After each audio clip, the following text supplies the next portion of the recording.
So it was really interesting in this tasting of New Zealand Syrah for Cuisine that we had two of our top 5 wines that sell for under $25.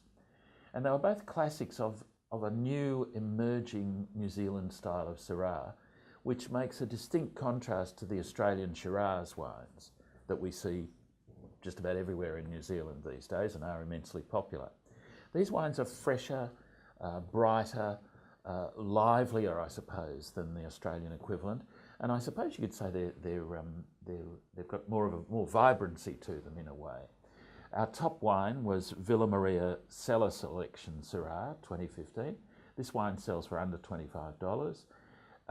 It was a wine of real intensity of flavour, had a lovely bit of spice to it, quite rich, but that overwhelming feeling of freshness and vibrance was there, and I thought it was just sensational value.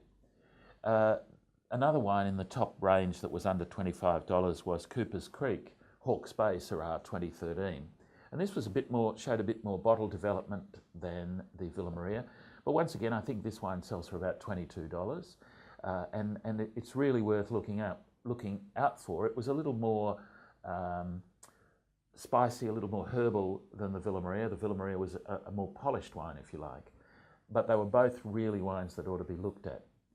In other areas, we had some wines at higher price levels that really show what the game is all about when it comes to New Zealand Syrah. These are wines that are concentrated, rich and ripe, but not rich and ripe in that rather sweet Australian style. They're more savoury, more refined and elegant. I think overall New Zealand Syrah is improving into different areas all the time, and where once it was an unusual off the beaten track, out of the way sort of thing to drink, especially in a country where I think 85% of the red wine sales are Pinot Noir, these wines were curiosities, but I think they're entering the mainstream, and they're entering the mainstream headed by some wines of great value and reinforced by some wines of a higher price that compete very, very strongly with the red wines of the world. My advice is to try as many of them as you can. These wines have a savouriness too that makes them really good at the table. They're good food wines, and sometimes when you taste them on their own, they don't show their real personality, but if you have them with appropriate food, they really come into their own.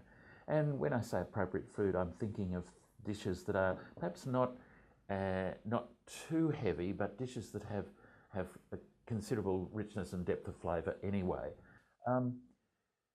Red meats, I think game is really good. Things like venison, duck is good.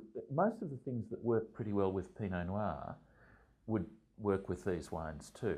But I think you could also factor in some richer braised dishes, even as rich and full-bodied dishes as braised oxtail or something like that wouldn't be beyond the capacity of the top wines to cope with.